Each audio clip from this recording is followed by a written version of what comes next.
जय हिंद दोस्तों, वंदे मातरम। लवानिया स्टडी पर मैं प्रिया लवानिया आपका एक बार फिर से स्वागत करती हूँ। मेवाड़ के राजवंशों के सभी शासकों की बातें वो भी ट्रिक के साथ करने आ गए हैं हम, तो चैनल पर बने रहें और अगर पसंद आता है तो सब्सक्राइब अवश्य करें और वीडियो को लाइक करें। तो चलिए आगे बढ़ते हैं और बात करते हैं मेवाड़ राजवंश के सभी शासकों की, जिनमें आरंभिक शासक आते हैं गोहिल से रतन सिंह तक, यानी कि चित्तौड़गढ़ का प्रथम शाखा होने के बाद एक का जब उस पर अधिकार हो गया था, एक यानी अलाउद्दीन खिलजी का जब उस पर अधिकार हो गया था 1303 में, तब तक के शासकों की हम टिक के साथ बात करते हैं। तो गुम बप्पा खूब आलू, गुम बप्पा खूब आलू, नाश जाए वैरी को शाम को जैते समरतन, यानी कि बप्पा के आलू खत्म हो गए, शाम को समो रतन जे में आते, पर का करें, उनके तो आलू ही खत्म हो गए। तो इसलिए गु से गोहिल, जो कि संस्थापक है, सभी जानते हैं। 566 ईस्वी में मेवाड़ का राजवंश जो है वो राजस्थान का सबसे प्राचीन जीवित राजवंश कहा जाता है। तो गुम बप्पा खूब आलू से गोहिल, माँ से महेंद्र सिंह सेकंड, जिनकी गुर्जरों ने भीलों ने हत्या कर दी थी। उसके बाद आते हैं बप्पा, यानी कि बप्पा रावल, जिन्हें कालभोज भी कहा जाता है, वो वास्तविक संस्थापक कहे जाते हैं। 735 में जिन्होंने चित्रांगद मौर्य को पराजित करके चित्तौड़गढ़ दुर्ग जीता था। उसके बाद आते हैं खुम्मार सिंह, उसके बाद आते हैं भरतवट, उसके बाद आते हैं आलू यानी कि अल्हट, जिन्होंने आहड़ को अपनी दूसरी राजधानी बनाया, आलू रावल की उपाधि धारण की, अंतर्राष्ट्रीय विवाह स्थापित किया और नौकरशाही व्यवस्था का प्रारंभ कराया। न से नरभट्ट आते हैं, सा से शक्ति कुमार, जिनके काल में भोज परमार ने आक्रमण किया था और त्रिभुवन नारायण मंदिर का निर्माण करवाया था। वैसे आते हैं वैरी सिंह, जिन्होंने आहड़ के चारों तरफ परकोटा बनवाया था। र से रण सिंह आते हैं, जिनके काल में मेवाड़ राजवंश 2 भागों में विभाजित हुआ था, जिन्हें राणा शाखा और गोहिल शाखा कहा जाता है।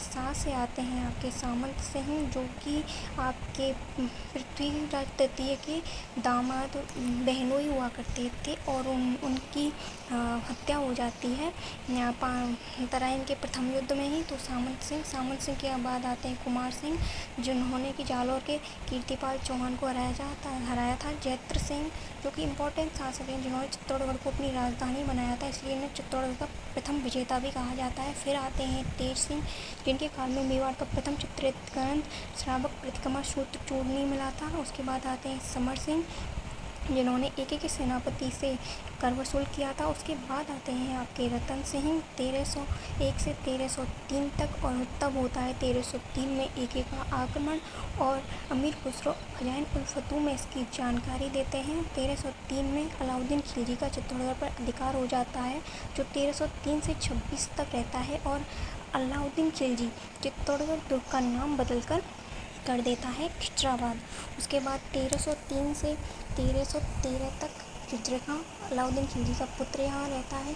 उसके बाद 1313 से 1326 तक बीच में मालदीव, और उसके बाद आता है जैसा। उसके बाद हमीर सिसोदिया आते हैं, जो कि उसको पराजित करते हैं और चित्तौड़गढ़ को है इनका मेवाड़ राजवंश की सिसोदिया शाखा का अधिकार हो जाता है और हमीर शासक बनते हैं। उसके बाद अगर हम बात करें सिसोदा शाखा यानी कि राणा शाखा के शासकों के बारे में, जो कि गोहिल ही है, लेकिन एक शाखा स्टार्ट हो जाती है सिसोदा शाखा, क्योंकि हमीर सिसोदिया ने इस मृत हुए राजवंश को पुनः जीवित किया था। तो वो राणा हमीर से रायमल तक बीच के शासकों की हम बात करते हैं। तो हम खेत लामो कुंबा उड़ा, हाँ से हमीर सिंह, खेत से खेता, ला से लाखा, मो से मुकल, कुम से कुंभा, ऊ से उदा, राय से रायमल। मुगलों के समय शासक सांगा से अमर सिंह सेकंड, सांगा रवि उदय प्रताप अकजरा जय अमर, सांगा रवि उदय प्रताप अकजरा अमर, सांगा महाराणा सांगा। र से रतन सिंह, वी से विक्रमादित्य, उदय से उदय सिंह, प्रताप से महाराणा प्रताप, अमर से अमर सिंह प्रथम।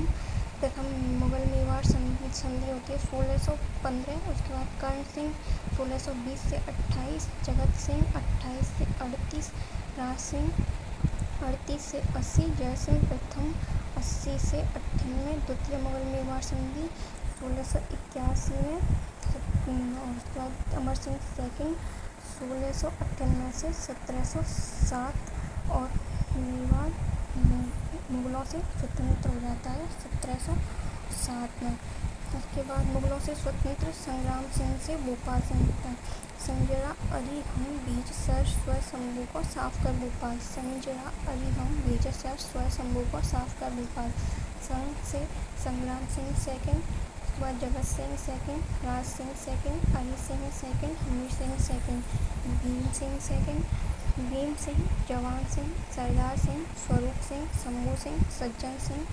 सज्जन सिंह के काल में मेवाड़ का प्रथम समाचार पत्र, मेवाड़ का एकमात्र समाचार पत्र सज्जन कीर्ति सुधाकर फतेह सिंह 1903 के दरबार में भाग लेने जा रहा था तो केसरी सिंह भारत में चेतावनी और चुंगट भेजा। उसके बाद भोपाल सिंह 18 अप्रैल 1948 राजस्थान में विलय।